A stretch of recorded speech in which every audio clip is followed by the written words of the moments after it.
Inilabas na ng Senado ang timetable para sa panahon na gugulin ng impeachment court para sa oras na simulan na ang paglilitis kay Vice President Sara Duterte. Ito'y matapos lagdaan ni Senate President Francis Chis Escudero ang Special Order Number 2025-15 para sa pagbuo ng Administrative Support Group na tutulong sa Senado kapag naging impeachment court na ito sa impeachment trial ng Vice Presidente.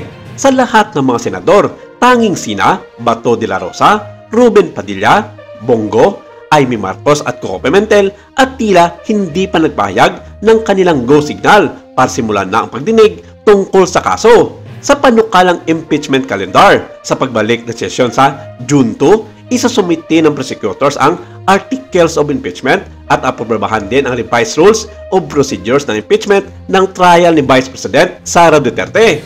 Saad ni Chis, this special order is vital to ensure that the Senate, in its role as an impeachment court, operates smoothly and efficiently. We are committed to upholding the highest standard of justice and due process throughout the proceedings.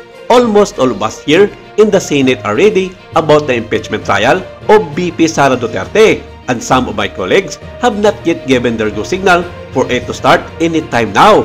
Sa June 3, magtitipon ang mga senador bilang impeachment court at papanumpain ang mga incumbent senator judges.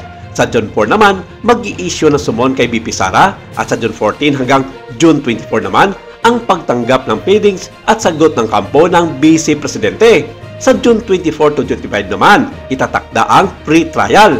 Samantala, sa pagbubukas ng unang regular session ng 20th Congress, kasabay ng State of the Nation Address o SONA ni Pangulong Ferdinand Marcos Jr., papasok ang 12 bagong senador. Sa July 29 naman, manunumpa ang mga bagong halal na senador na uupong West sa impeachment trial ni VP Sara Duterte. Sa araw ding iyon, sisimulan ang paglilitis na mag-umpisa alas 9 ng umaga hanggang alas 2 ng hapon para bigyan daan ang session ng ganap ng alas 3 na ng hapon. Para kay House Impeachment Prosecutor at Manila Representative Joel Chua, ang ipinalabas na special order ni Escudero ay isang udyat ng pag-usat ng proseso ng impeachment trial. Saad niya, the Senate most recent move affirms our commitment to upholding accountability at the highest level of government.